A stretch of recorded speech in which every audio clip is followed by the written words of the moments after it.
शेवटी जे नाही व्हायला पाहिजे होतं तेच झालं.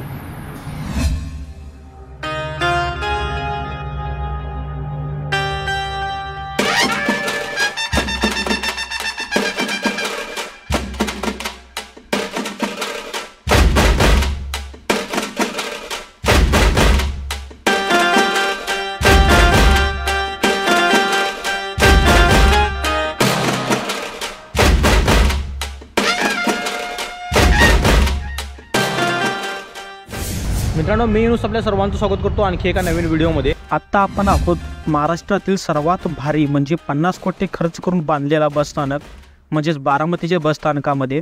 या बसस्टँडचा आपण पूर्ण डिटेलमध्ये व्हिडिओ बनवला आहे. तो व्हिडिओ तुम्ही आय बटनवर क्लिक करून पाहू शकता. आज सकाळी 9 वाजता आपण निघालो होतो सांगली बसस्टँडमधून बारामतीसाठी. आपला प्लॅन असा होता की ते आपण दुपारी 2 वाजेपर्यंत पोहोचू व अर्ध्या तासात आपण पूर्ण बसस्टँडचा व्हिडिओ कव्हर करून शेवटी जे सांगलीला जाण्यासाठी बस आहे बारामती ती सांगली ती दुपारी 3 वाजता आहे. या बसनं आपण रिटर्न जाणार आहोत. जसं आपण ठरवलं होतं तसं काहीच झालं नाही, कारण आपण पोहोचलो 2:55 बारामतीमध्ये आणि आपण पोहोचून 5 मिनटं झालं होते. त्यावेळी सांगलीला जाणारी जी लास्ट बस होती ती बस आपल्या समोरूनच गेली. तर मित्रांनो, आत्ता आपण बारामतीतून निघत आहोत. बारामतीमधून डायरेक्ट सांगलीला दुपारी 3 नंतर बसेस नाही आहेत. आता आपल्याला एक ऑप्शन आहे, आपण बारामती ते साताऱ्याला जायचं, साताऱ्यानंतर आपण पुन्हा सांगलीला जायचं. पण त्या रोडचं पूर्ण काम चालू असल्यामुळे आपण डायरेक्ट जर कोल्हापूरपर्यंत जायचा प्रयत्न केला तर आपल्याला रात्री 11:15 वाजतील म्हणतात त्यांनी. इथून जर आत्ता बस निघाली तर कोल्हापूरला जायला रात्री 11:15 वाजतील. तर आपण बघूया बारामती ते सातारा असा प्रवास करून तिथनं मग सातारा ते सांगलीला बस वगैरे भेटते का बघूया. आपला आजचा प्रवास दौड आगाराच्या या लाल परीने होणार आहे. फ्लाईट क्रमांक 21वर आपल्याला सातारा, कराड, कोल्हापूर, शिराळा, निप्पाणी, बेळगाव, हळियाळ, हुबळी ह्या सर्व बसेस आपल्याला फ्लाईट क्रमांक 21वरून लागतात व आपली बस आत्ता फ्लाईट क्रमांक 21वर लागलेली आहे. तर मित्रांनो, आपल्या ह्या ज्या बसचं रूट आहे ते आहे दौंड, बारामती, फलटण, सातारा, कराड, कोल्हापूर. तर मित्रांनो, 4:13 आपली बस निघत आहे बारामतीच्या फ्लाईट क्रमांक 21वरून.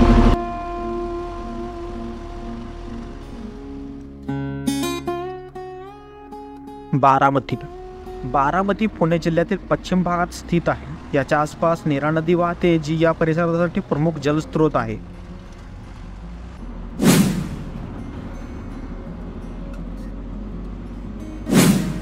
बारामतीच्या इतिहासाबद्दल जर बोलायचं झालं तर बारामतीचा इतिहास प्राचीन काळापासून चालत आलेला आहे. मराठा साम्राज्याच्या काळात हा प्रदेश महत्त्वाचा होता. पेशवे बाजीराव यांच्या कारकिर्दीत बारामतीचे विशेष स्थान होते.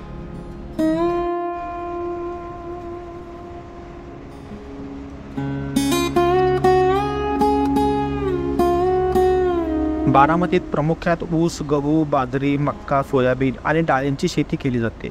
ऊसाच्या शेतीमुळे साखर कारखाने देखील मोठ्या प्रमाणात आहेत.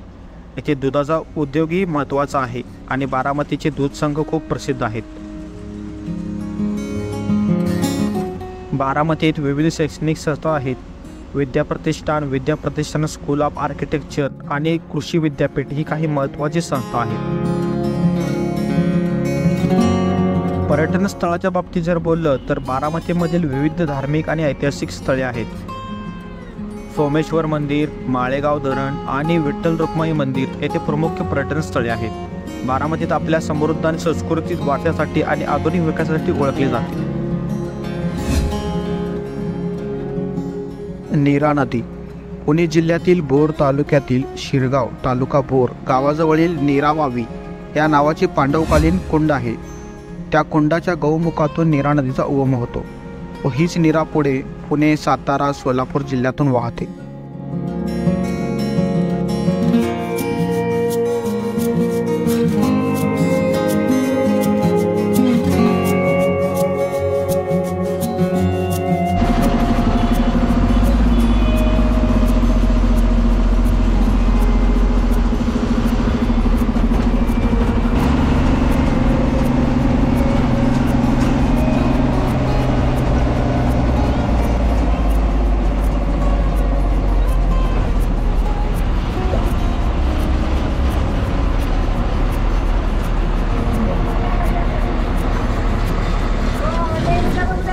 वेळ झालेला आहे 4:54. आता आपण आहोत फलटणमध्ये. फ्लाईट क्रमांक 2वर आपली बस लागलेली आहे.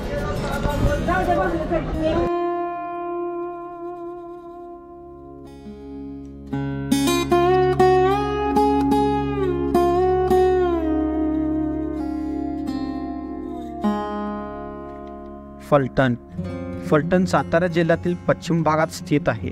या तालुक्यातील भौगोलिक क्षेत्रफळ डोंगराळ प्रदेश आणि समतल भूमी या दोन्हींचा समावेश होतो. फलटणचा इतिहास प्राचीन काळापासून समृद्ध आहे. सातारा जिल्ह्यातील एक जुने ठिकाण म्हणून फलटणला ओळखले जाते.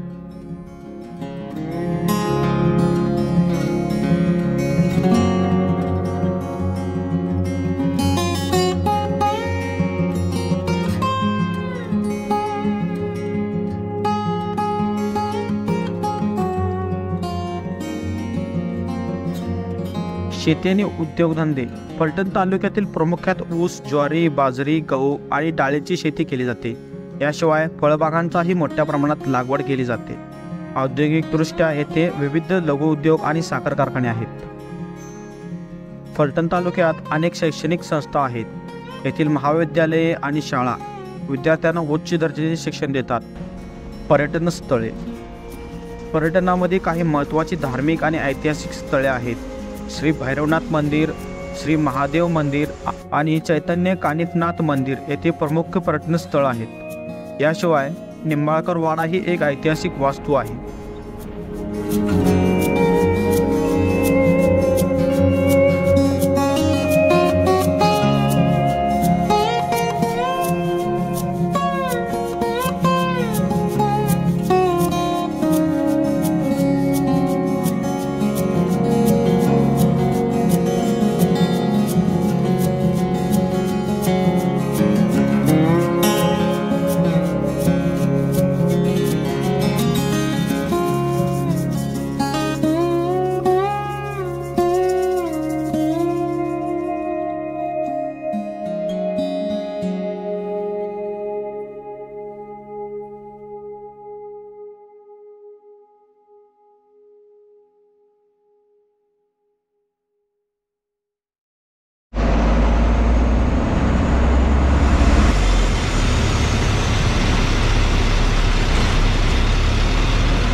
सातारा हा गोड कंदी पेढ्यांसाठी प्रसिद्ध आहे.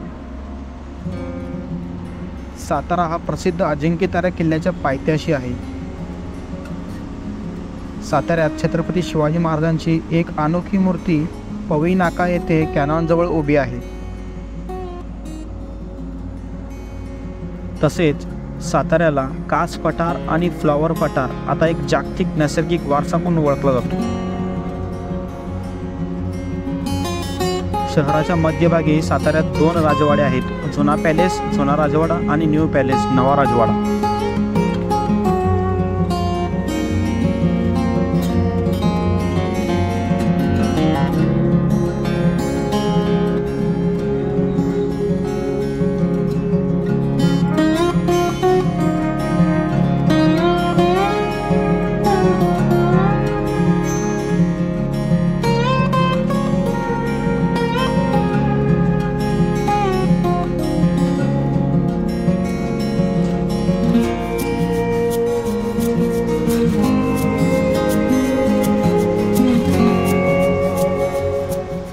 आता वाजलेत 6:50. आता आपण साताराच्या बसस्टँडमध्ये आहोत. आपल्याला रिटर्न जाण्यासाठी म्हणजे सांगलीला जाण्यासाठी बस संध्याकाळी 7ची लागलेली आहे, जी सातारा ते सांगली संध्याकाळी 7 वाजता लागते.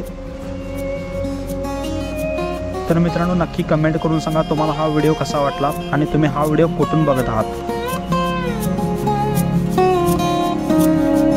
पुन्हा भेटू आणखी एका नवीन प्रवासामध्ये. तोपर्यंत सायनिंग ऑफ.